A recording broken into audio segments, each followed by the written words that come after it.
Syekh Siti Jenar, sang penebar badai, konon mati di tengah amukan prahara itu. Tak seorang pun tahu di mana kuburnya.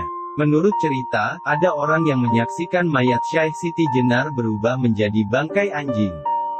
Sebagian menyatakan bangkai itu dihanyutkan ke sungai. Sebagian lagi menyatakan bangkai itu dikubur di Mantingan. Menurut kesaksian yang lain, bangkai anjing jelmaan Syekh Siti Jenar dimakamkan di belakang mihrab Masjid Agung Demak.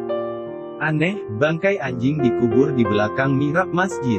Lebih aneh lagi ada yang menyaksikan bangkai Syekh Siti Jenar menebarkan bau wangi semerbak. Para pengikut setia Syekh Lemah Abang, tersebutlah Ki Ageng Pengging, Ki Ageng Banyu Biru, Ki Ageng Tingkir, Ki Ageng Butuh, Ki Ageng Ngerang, Sunan Panggung, dan Ki Lontang dari waktu ke waktu mengalami nasib tak jauh dari gurunya, terempas oleh pusaran angin prahara. Tidak satu pun di antara mereka pernah diketahui kuburnya.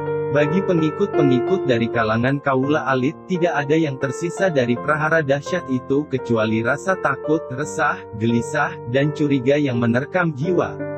Ketakutan, kegelisahan, keresahan, dan kecurigaan yang melanda kaula alit pengikut Syekh Siti Jenar atau mereka yang dianggap berhubungan karena ikatan darah maupun perkawanan, pada dasarnya bersumber pada fitnah dahsyat yang disebarkan oleh kawanan gagak jelmaan iblis. Bagaikan ulat menggerogoti daging, demikianlah fitnah itu ditebar, memisahkan daging dari tulang. Daging-daging yang dianggap busuk hendaknya dikelupas dari tulang dan dibakar demi memelihara kesucian.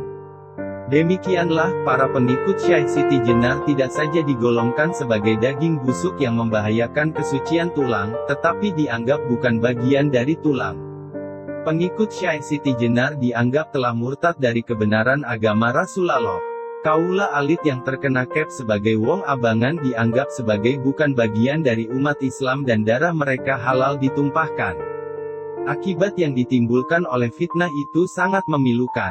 Begitu kelam, pekat, semua itu akibat ketidakmampuan manusia mengendalikan segala nafsu duniawinya sehingga terjadilah tragedi manusia memakan sesamanya. Kisah-kisah dramatis tentang manusia memakan sesamanya ini dengan cepat meluas di kalangan kaula alit.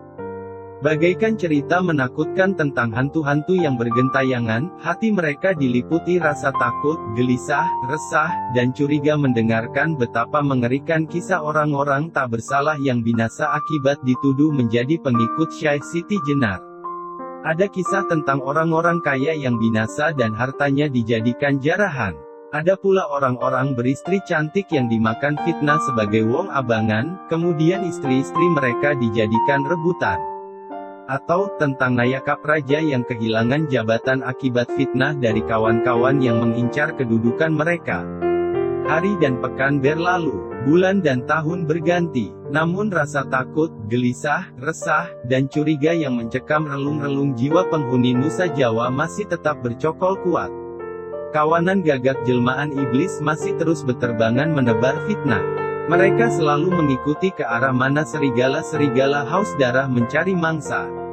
Saat kawanan serigala meninggalkan sisa-sisa daging mangsanya, datanglah kawanan gagak yang dengan kerakusan tiada taraf memunguti serpi-serpi daging yang sudah basah oleh liur.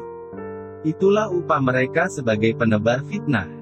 Giri Amparan Jati, sebuah pesantren yang terletak di lereng Gunung Sembung, di telatah Kasunanan Cirebon Girang. Pada paruh pertama abad ke-16 Giri Amparan Jati merupakan pusat pendidikan Islam yang menjadi tujuan bagi para musafir penuntut ilmu dari berbagai penjuru negeri. Tidak berbeda dengan tempat lain di Nusa Jawa, di pesantren yang telah berusia hampir 1 abad itu para penghuninya tak luput dari intaian rasa takut, gelisah, resah, dan curiga akibat empasan angin prahara yang menebar malapetaka.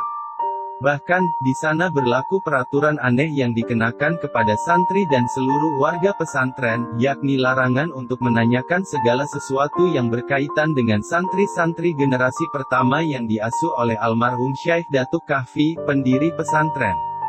Karena yang menetapkan larangan itu adalah Syekh Maulana Jati Syarif Hidayatullah pengasuh pesantren Giri Amparan Jati yang juga susuhunan Cirebon Girang, maka peraturan yang aneh itu dipatuhi begitu saja selama bertahun-tahun tanpa ada yang berani menanyakan alasannya. Bahkan, Nayaka dan Abdi di Kasunanan Cirebon Girang pun tidak ada yang berani bertanya ini dan itu tentang peraturan aneh tersebut. Mereka seolah sepaham bahwa melanggar peraturan berarti mendatangkan laknat dan malapetaka.